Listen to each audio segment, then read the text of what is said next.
सह बिल्कुल गलत वनान तमिस दितमुत कोर्टन आर्डर कि येतन तुम बसान तुम बसिव तती अमिस मे करू पोजिशन चेंज कहें बसान पन्निस मकानस मज ये लड़ाई गई पान वन बचन दोन बसान गने महल तथ वनान तथ बसान अगर इन्वेस्टिगेशन तौर खच कह टीम यम कतन बसान 2012 पे कोतान बसान अमिस दित कोर्टन आर्डर तूर गो तथ खसर नंबर 6157 तथ 7 कनाल 6157 खसर नंबर पूर प्लाटस तथ मे मे प्रोन मकान तथ मे मे मौजूद मकान अमिस दित कोर्टन आर्डर येतन सह खानदार सत बसान अमिस मे करू डिस्टर्ब अमिस यह तथ बसान तत कोर कमरन दोन कुलुफ मे तमिक फोटो तम कोर तथ मकानस कुलुफ चज मालन मालने पे वन हेवान मानि माज हिज प्रॉपर्टी कहें मेन खेन और मेनिस कोरुन कब्जा मे पन प्रॉपर्टी मे पन कागजात मकानस जमीनस सो प्रॉपर्टी कोर लॉक दोप मे कोर्टन यम दितमुत चोडर कोर्टन दितमिस येतन सह बसान चे बस तती तत कोरुन कुलुफ तत पे चज मालन मालने पे वन करान केस दक्षिण खोवर मतलब बेसलेस कंप्लेंट बे वनान मे तलाक स्टे ओनमुत तलाक मे जुलाई दितमुत सर जुलाई 2020 सर अमिस दितमुत गोडनुक तलाक ये सर अगर तुम ये वो गौर तलाक रंजी मे कोर्मुत 2020 मज अमिस दितमुत तलाक सह गोडनुक तलाक तम सात अन स्टे कह पत तलाक कबूल कोर्मुत बिल्कुल अत रसीद नंबर कबूल अम कोर पे sir case Amish सटो FIR Amish दुत मे तलाक मे केस करमित अमिस दिव FIR अमिस मे तलाक इसका मतलब कि इसने पकड़ा है और ये है इसका रसीद नंबर ये सर इसका रसीद नंबर सर वन ये सर दूसरा ये है सर इसका जुलाई का ये है सितंबर तलाक की बयान और ये सर इसका रिसिप्ट है साथ में सर ये सर इसका रिसिप्ट है सर स्पीड पोस्ट में सर करता हूँ CVT रशीद ये सर निकल जाएगा इसने रिसीव किया है और इसने ये हाई कोर्ट में भरा भी है और सर ये सर इसका जो मौलवी बड़े बड़े हैं जो यहाँ मुफ्ती हैं मैंने उनसे भी लाया कि हमारा ऐसे ऐसे हुआ हम 1 साल से अलग रह रहे हैं ये मेरे मकान में रह रही है मेरे माँ के घर में नहीं हम अलग अलग रह रहे हैं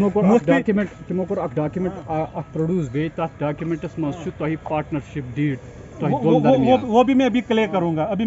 करूँगा इसमें ये मुफ्तियों ने दिया है ये भी मुफ्तियों ने दिया है और ये इन्होंने सर लाया है 30/7/2021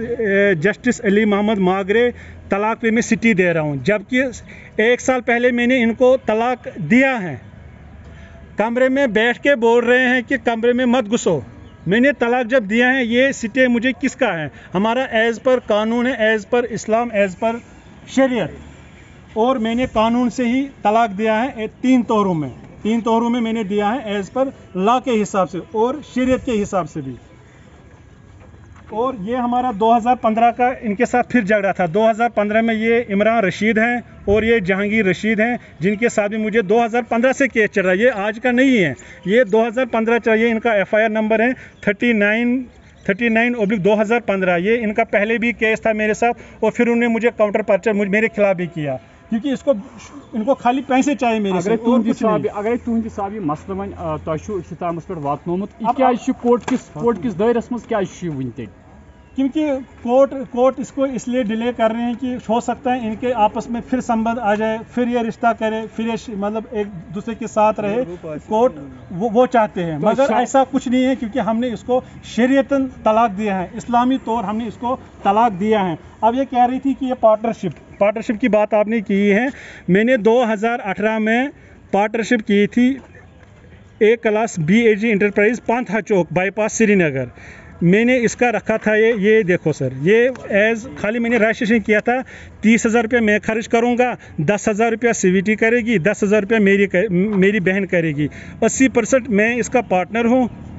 मैं इसका 80% पास हूँ 10-10 इसके बाद ये है इसकी रजिस्ट्रेशन इसको बोलते हैं सर रजिस्ट्रेशन ये है civil A class civil sentry registration है और इसके बाद इस डॉक्यूमेंट्स में मैंने कोई काम ही नहीं किया है अगर काम किया ये फर्म इसी के ये फर्म उसी को दे दो इस फर्म में मैंने कोई काम नहीं किया न पैन कार्ड है न GST नंबर है, न ITR है, न EPF employ provisional fund registration है, न इंश्योरेंस रजिस्ट्रेशन, कोई भी डॉक्यूमेंट इसके बगैर इसमें कुछ नहीं है, कुछ नहीं है। खाली मैंने अभी शुरुआत किया था 2018 में कि मैं एक सिविल रजिस्ट्रेशन करूंगा, मैं एक फर्म बनाऊंगा, जिसमें मैंने 10% बहन को रखा था, 10% इनको रखा था, 80% खाली 50,000 रुपये हमने इसका इन्वेस्टिगेशन, ये देखो सर 50,000 रुपये हम इन्वेस्ट करेंगे इसमें, 30,000, 10,000, 10,000। अब इस 50,000 रुपये में साल का 5 करोड़ काम कर सकता हूँ। अब देखिए सर, ये बात ये है, मेरी असली फर्म जो है BAG इंटरप्राइज, वो ये है,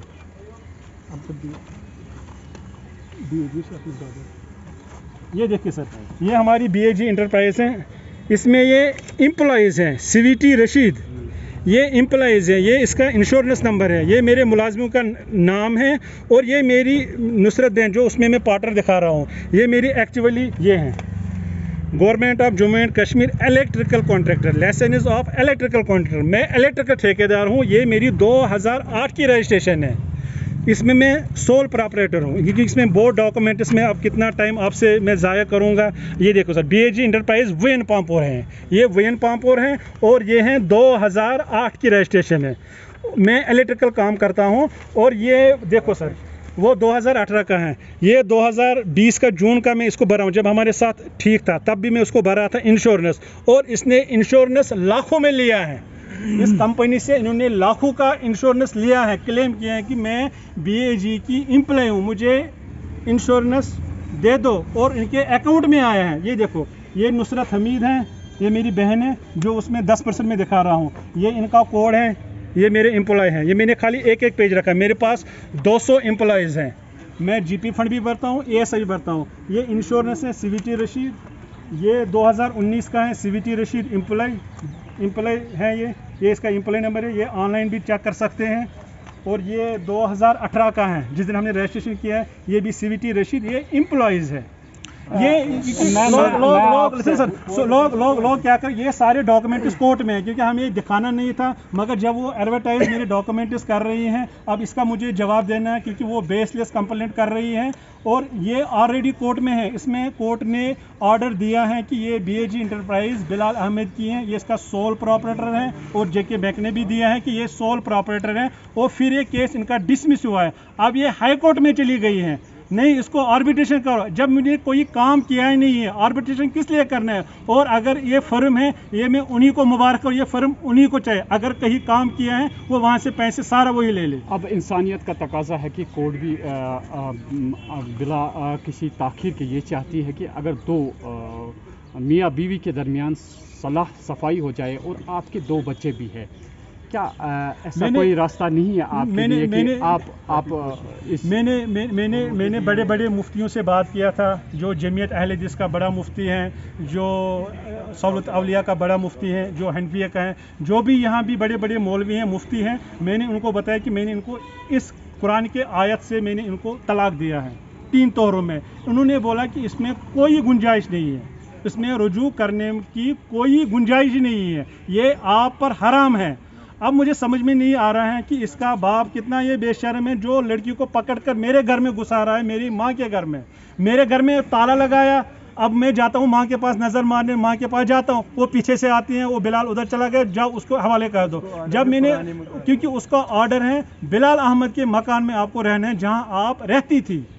क्योंकि वो 2012 से लेकर 2020 तक में वहाँ ही रह रहा था। हाँ, 5-6 महीने हम माँ के घर गए, वहाँ फिर लड़ाई झगड़ा हो गया, फिर माँ ने बोला फिर अलग निकलो। पहले 2013 में अलग निकल गए, फिर माँ के साथ फिर वापस आ गए, फिर 2019 में वापस आ गए, फिर माँ ने बोला 2020 में वापस चले जाओ, कि वो इनके साथ झगड़ा कर, बोलते मुझे आपकी माँ चाहिए नहीं। अब जो है हमारा ADG बड़गाम में, मैं उनसे गुजारिश कर रहा हूँ कि जज्बातों में न आए, वो उसको पर्सनल केस न समझे, क्योंकि जब ये ऑलरेडी चाडोरा कोर्ट में गया है केस, जब ये डिसमिस केस किया था पहले, फिर उन्होंने अपील किया था, CVT रशीद ने अपील किया था कि इस केस को दोबारा सुनो, फिर सांगरा साहब ने ये केस फिर भेजा चाडोरा में। अब मुझे समझ में नहीं आ रहा ये 7/9 को किस खाते में उसने ऑर्डर दे दिया कि ये आप इम्प्लीमेंट करो, जबकि उसका कोई हक नहीं बन रहा है। हम ये चीफ जस्टिस साहब को यहाँ श्रीनगर को मुअत्तबाना गुजारिश करें कि ये मेरी फाइल वहाँ हाई कोर्ट में मंगवाए और मेरे ये डॉक्यूमेंट्स देखे, क्या ये मेरे माँ को हावी हो गई, मेरे माँ पे चलाती थी, क्योंकि मैंने उसको शादी से पहले बहुत कुछ सपने दिखाए थे। जब घर में आ गए, जब मेरे माँ वहाँ होती थी, उसका होता था कि ये माँ क्यों है यहाँ पर, माँ नहीं होना चाहिए, माँ को छोटे भाई के पास भेजो। जब बड़े भाई ने माँ के छोटे भाई को हवाले कर दिया, कल मेरा छोटा भाई भी किसी और को हवाले करेगा। 2005 में मेरे फादर साहब का डेथ हुआ है और हम 4 बच्चे अनमेरिड थे। 4 बच्चे हमें माँ ने पाल पोस कर इतना बड़ा किया है, बिजनेसमैन बनाए हैं, अपने मायके से जायदाद लाए हैं 70 लाख का। वो हम आपका इसका वो कोर्ट में भी दिखा सकते हैं कि इसके अकाउंट में पैसे आए हैं, ज़मीन के नहीं आए हैं। वो तो ऐसे हवा में बातें कर रहे हैं, क्योंकि जब वो रोने में, इमोशनल में बातें कर रहे हैं, लगता है कि सच यही है, मगर हम ऐसे बोल रहे हैं, बोलते हैं शायद ये सारा झूठ मार रहे हैं, मगर वो हम इसकी अकाउंट दिखा सकते हैं कि कितनी पेमेंट इसको मायके से आई है। उसी से हमने माइग्रेंट ज़मीन खरीदा है, वो जहाँ पर हमारा मकान बना है वो माइग्रेंट प्रॉपर्टी बना है, वो माँ के नाम के सारे कागज। और वो चाइल्ड डिपार्टमेंट जो वो आंगनवाड़ी का कुछ हेड होते हैं उनको दिए हैं। पुलिस को क्यों नहीं दिया? कोई और पुलिस आ जाए, वो पहले इन्वेस्टिगेशन करे, वो पहले एक उनको नोटिस निकालना है, भाई आप इन्वेस्टिगेशन पहले करो। अब खाली मकान पे इसका जिम्मेदार अगर वहाँ पे परसों कुछ हाथापाई होता, कत्ल हो जाता, वो उसका जिम्मेदार हमारा सांगरा साहब, जज साहब था, क्योंकि उसने इलीगल वहाँ पे ऑर्डर दे दिया। दिन भर की सभी खबरों के लिए सब्सक्राइब कर दीजिए हमारी ऑफिशियल चैनल को और साथ ही साथ बेल आइकन भी दबा दीजिए ताकि आप हो सके हर खबर से वाकिफ।